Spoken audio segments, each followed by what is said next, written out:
Buenos días a todos, ¿qué tal estáis? El vídeo de hoy está dedicado a Harry Houdini. Todo el mundo, solamente con escuchar el apellido, conoce la vida del escapista, mago y azote de espiritistas. Houdini nació un 24 de marzo de 1874 en Budapest, Hungría. Con el tiempo cambiaría su nombre por el que es más conocido en la historia de la magia y el espectáculo, llamándose Harry Houdini, uno de los más legendarios y extraordinarios showmans de todos los tiempos. Su familia era judía y emigró a Estados Unidos, donde se nacionalizaron poco después como norteamericanos, cuando el niño solo tenía 4 años de edad. Vivieron en Appleton, Wisconsin, y posteriormente se mudarían a Nueva York. El pequeño Heinrich no tuvo una infancia fácil ni una educación formal, y las dificultades eran algo habitual en la familia. Hay quien dice que a los 11 años trabajó como aprendiz de cerrajero y se sabe que pasó por algún circo como contorsionista, además de hacer de mensajero y hacer algún número en los espectáculos de frikis, que eran los típicos circos que pues hacían sus giras en los Estados Unidos de finales del siglo XIX y principios del siglo XX. Siempre tuvo un gran apego por su madre, algo que marcó su vida y que a veces llegaron a calificar en cierto modo de enfermizo. Uno de sus 4 hermanos, Hardin, le ayudaría intermitentemente en sus primeras presentaciones de magia a los 15 años de edad. Leyó y aprendió todo lo que pudo al respecto. De hecho, el nombre artístico que tomó fue un homenaje al mítico Robert Houdin, considerado el padre de la magia moderna. Aunque comenzó su carrera como mago haciendo juegos de cartas y otros efectos, pronto comenzó a considerar practicar el escapismo. En aquella época, algunos espiritistas invocaban fantasmas mientras permanecían atados para evitar sospechas de fraude. Houdini comprendió que se liberaban secretamente para manipular la escena con efectos mágicos y que aseguraban eran reales. Houdini decidió que tal vez escaparse podía ser un número en sí mismo. Uno de los escapes clásicos que se asocian con Houdini es la metamorfosis, que tanto en la época como en el futuro inspiraría múltiples variantes. Consistía en que el ilusionista era atado e introducido dentro de un saco, a su vez dentro de un baúl, todo ello atado y sujetado con candados. Entonces un ayudante subía encima del baúl, levantaba una cortina y 3, 2, 1, al instante siguiente la cortina bajaba mostrando a un Houdini liberado en el lugar que ocupaba el ayudante. Entonces se abría el baúl y se desataban todas las cuerdas del saco para mostrar al asistente dentro de la caja. Ambos se habían intercambiado o metamorfoseado con el mejor arte de la magia. Este número sigue siendo espectacular hoy en día cuando se ejecuta con presteza y habilidad. Se cree que Houdini ejecutó este número más de 10.000 veces en toda su carrera. La ayudante de Houdini en Metamorfosis solía ser Beatrice Runner, una joven morena de pequeña estatura que acabaría enamorando al mago. Se convertiría pronto en Bess Houdini, su mujer, allá por 1894. Bess le acompañaría durante el resto de su vida, pero nunca llegaron a tener hijos. Las habilidades de Houdini para liberarse de ataduras con cuerdas, cadenas con candados y otras situaciones complicadas encantaban al público.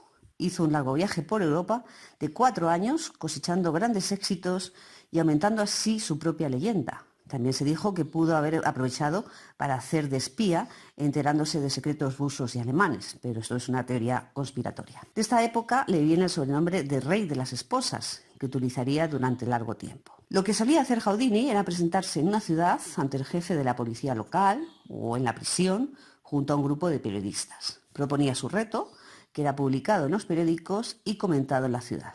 Luego el mago era encerrado, atado o encadenado. Cuando conseguía liberarse, su hazaña obtenía nueva promoción en la prensa. En cierto modo, fue un precursor de la autopromoción y aumentaba y mejoraba la imagen y percepción de sus hazañas tanto antes como después de haberlas realizado, alcanzando cotas cada vez más altas. A veces ofrecía ser examinado desnudo y que probaran en él nuevos candados, grilletes, esposas o dispositivos fabricados por la gente del lugar. Marineros, fabricantes de cuerdas, sacos y todo tipo de materiales intentaron retenerle sin éxito. Uno de los más graves accidentes que sufrió y que casi le costó la vida, fue al intentar escapar de un gran bidón de cerveza. Se suele considerar a Houdini el mejor escapista de todos los tiempos y también precursor de muchas de las hazañas y retos de este tipo. Escapó de cuerdas, cadenas, camisas de fuerza, todo tipo de esposas, barriles, cajas, baúles, bidones, bolsas, sacas, ataúdes, jaulas y habitaciones cerradas. También se dice que escapó de un monstruo marino, probablemente un calamar gigante o ballena, de cuyas tripas consiguió salir airoso. El público que le veía deseaba a la vez que triunfara, pero también que fallara. La sensación de peligro inminente era poderosa en cada uno de sus números. Un hermano de Houdini le explicó que la gente parecía emocionarse más cuando la hazaña se hacía a la vista del público. Con esa premisa, algunos de sus escapes, que se convirtieron en clásicos, como el de la camisa de fuerza, para el que se inspiró en un manicomio, los realizaba a la vista de todos, mientras que otros los hacía en secreto tras una discreta cortina, donde sus ayudantes no podían entrar, pero tampoco nadie del público podía ver sus técnicas secretas. En algunos tardaba unos pocos minutos, mientras que en los más complejos llegó a tardar más de una hora. Bueno, en una época existe en un momento determinado una película muda en la que se puede ver a Houdini escapando de unos nudos mientras el guardia que le vigila se queda dormido. Houdini, el artista, pronto comenzó a inventar nuevos retos como parte de su espectáculo en teatros, en su afán por conseguir lo imposible y causar más sensación. Uno de ellos fue el bidón de leche, un angosto bidón relleno de agua en el que era sumergido completamente y del que escapaba tras unas cortinas, fuera de la vista del público.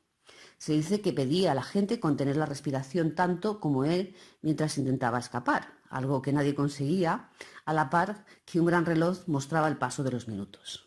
La realidad era que solía escapar al poco de entrar. A veces se sentaba durante un rato a leer el periódico mientras la orquesta tocaba música para imprimirle mayor emoción al número. Entonces levantaban la cortina y aparecía Houdini culminando el número. Tanto para esto como para otros números, Houdini hizo algo que es común en muchos escapistas y especialistas en retos y proezas físicas, y era entrenar hasta el límite. En sus biografías se cuenta que cada día se sumergía en una bañera de agua llena de bloques de hielo. Con la práctica llegó a ser capaz de permanecer hasta 3 minutos sin respirar. Eso le permitiría enfrentarse a muchos de los retos mejor preparado que cualquier persona e incluso que algunos atletas. En general no se considera que esas hazañas sean trucos como tales, sino simplemente el resultado de una fuerza física, habilidad y técnica en cierto modo sobrehumanas. Hay quien dice que una obsesión de Houdini era la muerte.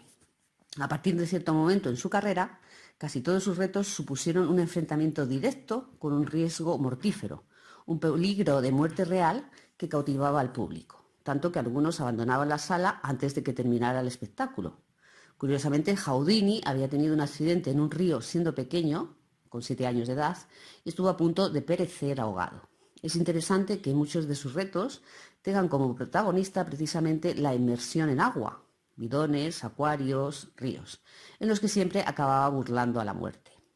Otro de sus números más grandiosos fue el de la cámara de tortura china, y que comenzó a realizar en el año 1912, en un enorme acuario donde era sumergido, colgado boca abajo por los pies y donde escapaba al cabo de unos interminables minutos. Lo último que veían los espectadores, antes de que una cortina lo tapara, era la aterrada cara de Houdini sumergido golpeando el cristal. La cámara de tortura china era muy parecida a la que aparece en la película ambientada en la época El truco final. Es interesante que aunque al menos 2 largometrajes sobre Houdini, el personaje, muere ejecutando ese acto, en realidad el maestro de los escapistas siempre consiguió superarlo, si bien a veces con lesiones como alguna fractura de tobillo. 2 ayudantes, blandiendo hachas, añadían un poco de dramatismo al momento, estando preparados junto a la celda de agua para actuar y liberarle en caso de problemas. Este número fue el primero que inventó y que registró con un copyright. En aquella época los magos empezaban a buscar formas legales de impedir que otros magos copiaran sus números, pues había gran rivalidad entre ellos. Houdini había pasado 5 años trabajando en su cámara, se consideraba un innovador y odiaba a los imitadores. Cuando uno de sus números era copiado o revendido, como pasó con el bidón de leche, lo denunciaba ante los tribunales. También disfrutaba yendo a las exhibiciones de los rivales imitadores para exponer sus trucos ante el público y dejarlos en ridículo. No deja de ser curioso que uno de sus numerosos números más famosos, la Metamorfosis, fuera en realidad original de otro mago, John Neville Maskelyne. Alcanzada la fama de estrella internacional, Houdini fue mejorando sus números y complicándolos cada vez más, promocionándolos como muestra de coraje y valor. Se tiraba atado desde puentes, era sumergido en cajas cerradas y siempre emergía victorioso de las heladas aguas. Su madre siempre asistió a sus más arriesgadas proezas. Cuando ella murió, para Houdini fue un duro golpe. A medida que pasaban los años, el físico de Houdini no era el mismo, evidentemente, que en su juventud, de modo que tuvo que abandonar algunas de sus proezas. Una de las últimas que popularizó y que a más gente congregaba en las ciudades era escapar de una camisa de fuerza, suspendido boca abajo, colgado de una cuerda, de una altísima grúa. Lo hizo en Times Square, en Nueva York, en Washington y en muchas otras ciudades. Pero la tarea era agotadora y Houdini solía acabar dolorido, por lo que comenzó a buscar otras salidas artísticas. Con el tiempo montó un espectáculo propio en Broadway, que promocionaba con números como la desaparición en el escenario de un elefante. También empezó a dedicar su tiempo a otras aficiones. Quiso ser recordado como uno de los pioneros de la aviación que estaban haciendo en aquella época, y en 1910 fue la primera persona en sobrevolar Australia con un biplano que había llevado hasta allí. Otras aficiones que tenía es que rodó varias películas de acción como protagonista, pero como actor de celuloide pues no era gran cosa. Esas cintas que se han podido recuperar son buenos documentos gráficos sobre sus escapatorias, aunque la gente las consideraba a veces trucos de cámara y no eran tan efectistas como las que realizaba en directo. También probó suerte como empresario en la industria del cine, algo que con el tiempo abandonaría. Escribió algunos libros para el Círculo Mágico, describiendo su trabajo, y completó una vasta biblioteca personal con libros sobre magia de todas las épocas. La última parte de su carrera la dedicó a una faceta muy especial, ser el azote de los espiritistas. Los millones de muertos de la Primera Guerra Mundial, así como los avances en las ciencias, la electricidad y el cambio de siglo, habían producido un resurgimiento de lo paranormal. Eran cuestiones poco entendidas todavía, pero misteriosas y fascinantes para el gran público, que había perdido recientemente a muchos de sus seres queridos en la Gran Guerra. En salones de espectáculos, médiums y espiritistas hacían su negocio contactando, entre comillas, con el más allá. El espíritu de su madre desde el más allá. Os he comentado que estaba muy unido a ella y que en un momento determinado su fallecimiento le afectó muchísimo. Houdini nunca había creído en todas esas patrañas y se mostró especialmente irritado cuando una medium intentó contactar con el espíritu de su querida madre, fallecida años antes. Cuando la medium transcribió el mensaje literal que había recibido, Houdini reveló que difícilmente podía ser en verdad su madre.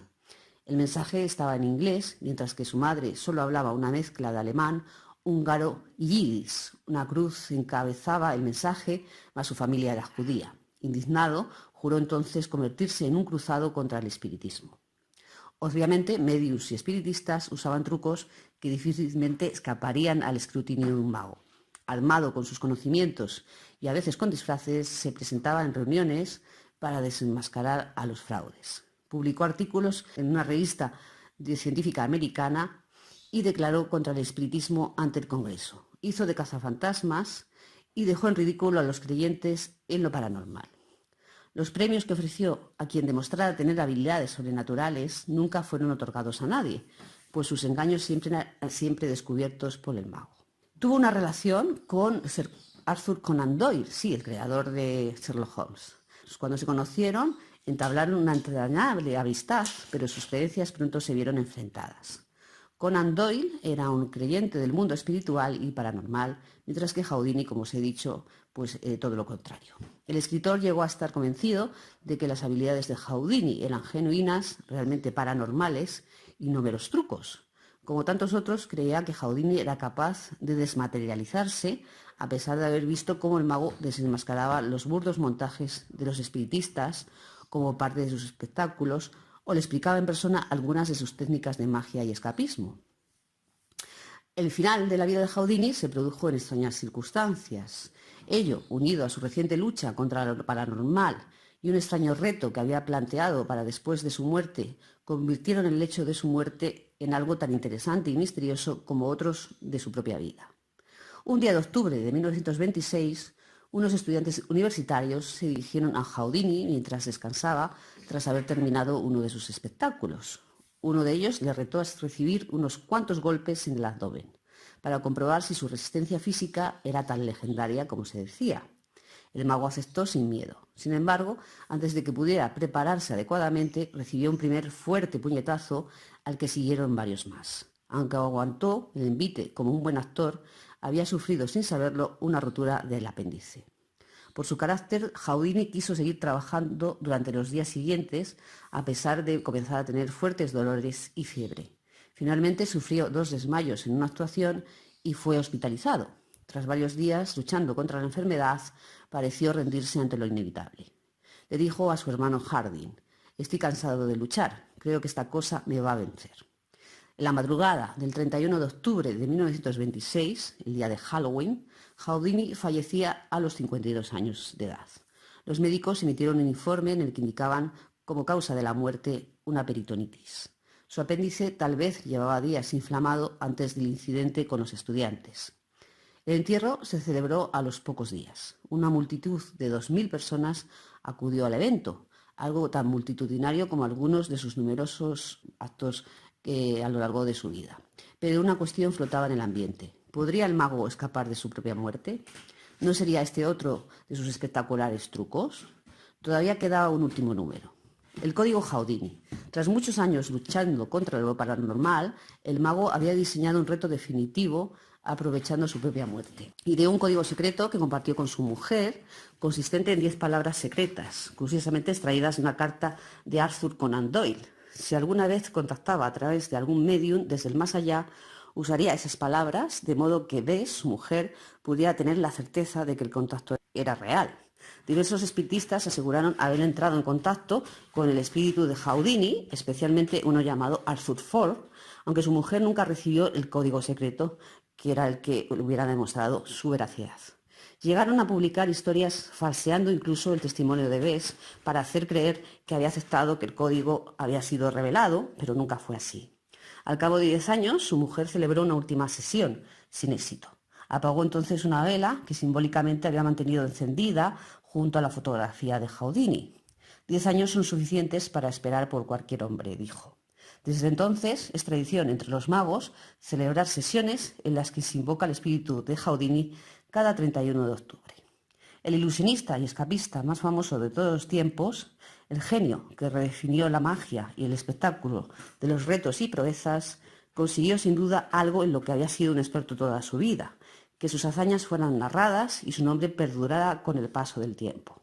Pasados 80 años de su muerte, todavía se siguen escribiendo historias sobre él. Bien, espero que os haya agradado. Evidentemente, la mayor parte de las cosas que narro en este vídeo ya las conocíais, pero la verdad es que es un personaje bastante interesante. Así que, como siempre os digo, muchísimas gracias por visualizarme, que tengáis un buen día y un beso para todos.